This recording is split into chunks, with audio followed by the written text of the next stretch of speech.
Yeah. How do you get noticed other than doing all this networking stuff? Yeah, the networking stuff, of course. But I can't think of an easier time in life to get noticed. I've had students who blog, and somebody emails them and says, "Hey, I read your blog. Right. Are you looking for a job?" I'm not kidding. I've had 3 students have that happen to them. I've had students who've put up a video on YouTube. And it was a, it was a well-designed video. It had something to do with a join a content-rich social network group on Facebook. Right.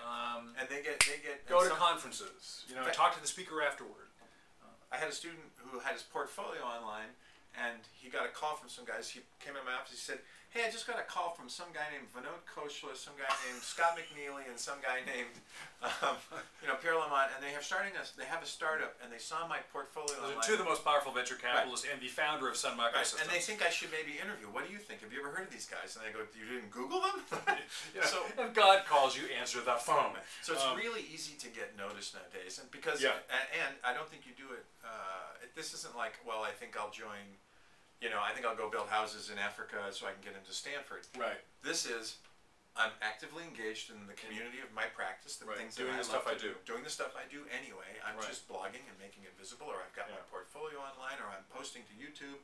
And I've got 2,700 followers on Twitter, and people kind of like to know what I think. And don't underestimate the value of the banging around collision network of the stuff you're already doing. So if you are employed, you do your day job. This is back to days. It's good to be good, better to be lucky, best to be good at being lucky. And good at being lucky means nail your day job, keep your peripheral vision wide, and find legitimate reasons to engage conversations and activities in things that are peripheral to your activity. Gee, what are the finance guys doing? I'm not in finance, but isn't there some legitimate reason I need to talk to finance people?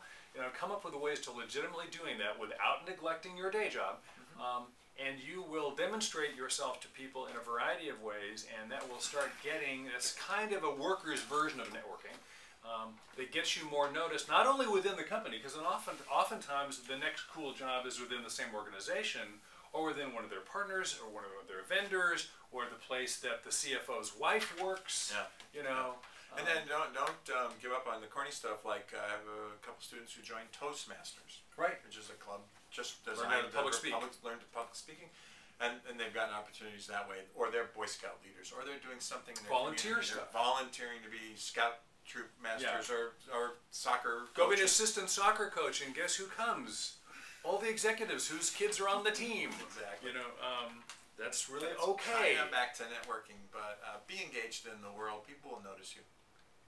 How do you find the confidence to get the confidence to make the leap of faith when you're changing directions? Boy, I don't do fear real well, so I'm not really good at this, frankly. I've never been terribly scared about much of anything. But I think the confidence comes out of the pain. Well, I think it's a can't not. Can't not. It's a can't not situation. It'd be nice to think that shiny bright thing over there that looks so much better than the thing you're doing pulls you to it. But in fact, our experience is most people are like, I can't do this job anymore. I can't be in this role anymore. Push is as valid as pull as a change. A lot of people think, I want to be pulled by the future. Sometimes the present pushes you out. And actually there's quite a long history and a bunch of books written on the subject of people who were accidental entrepreneurs. They were entrepreneurs because they got fired. Right. Because they got laid off. Because they didn't have a job. Lemonade.com. I just got a referral on this. I just got a network input on the email. I think it's lemonade.com. A guy that got laid off started writing a book about turning the lemons of being laid off into lemonade, and he's got a whole website about how people have transformed themselves by virtue of taking that lemon of getting laid off into lemonade to do what they want to do. So Kierkegaard's leap of faith, which was actually just something I was looking at the other day, referred not only to the gap between what you can know and what you need to have the religious experience, but it referred to that leap of faith of moving into anything unknown. There's only so much you can know. And the rest, and that gap between what you can know and what you just have to try to see if it works for you, is the gap you have to leap over. So I think it's partially a healthy push from behind, like you're not wanted here anymore. Right. And the notion that, well, what the heck, that looks like something in my heart tells me I might be good at that, or that might be my thing. Right.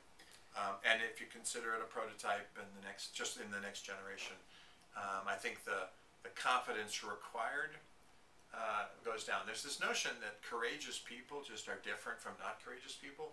But if you look at what courage is, it's just acting in the face of fear. Yeah, it's not a lack of fear, it's action in the face of fear. So confidence in this case is action in the face of doubt. Right. Just try it. Yeah, know yourself a little bit. I mean, are you more push-oriented or pull-oriented? Can you get yourself going? If you can't, tell friends.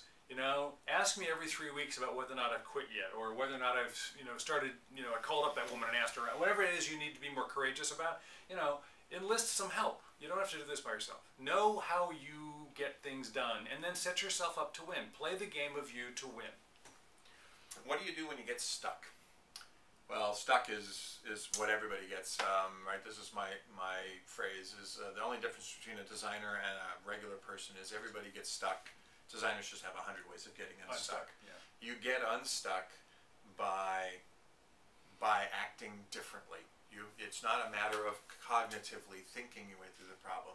Stuck is a matter of paralysis and lack of motion, and you fake it till it starts to work again, till it breaks again.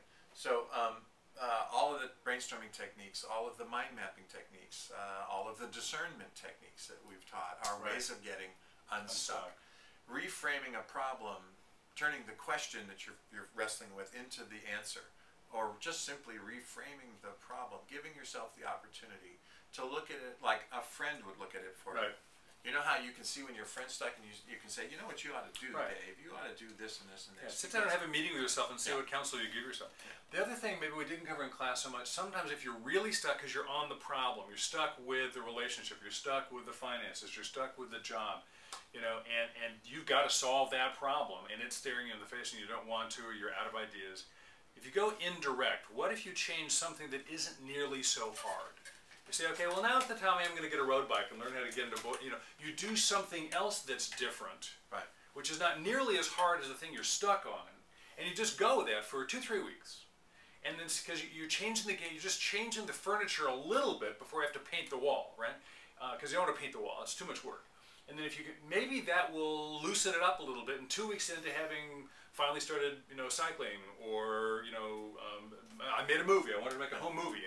I never did that before. I never posted to YouTube before. You do something else and see whether or not it just jogs you loose. Yeah, and you may be stuck in a situation. I'm in graduate school. I have to finish my PhD, and there's just a lot of hard work between here and there. My grant's going to run out, and I got to finish. I'm in this job, and I need to pay off the student loans, and I have to stay here because my girlfriend is here. Whatever the stuck is, you can do the redirect, and it's really all about in the most extreme cases of stuckness that have been studied, it's all about believing you have a choice. There's the famous study of the Jewish victims of the Holocaust.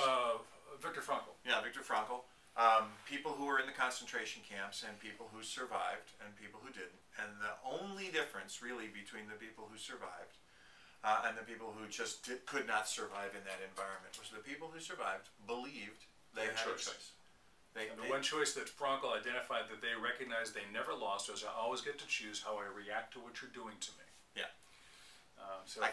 And they were certainly stuck, and many of them perished, regardless of the choice they made. But they survived as a human, and believed in their ability to move forward. To have agency. Because they held on to that one choice that I get to decide whether or not I like what you're doing. So in the worst case, you're nowhere near that case. Particularly when you're stuck is because you think you're stuck in a situation you can't change, meaning there's something over which you have no power. Your stuckness is powerlessness. Then there's something you do have power about. If you can't find that, you'll stay stuck. Yeah.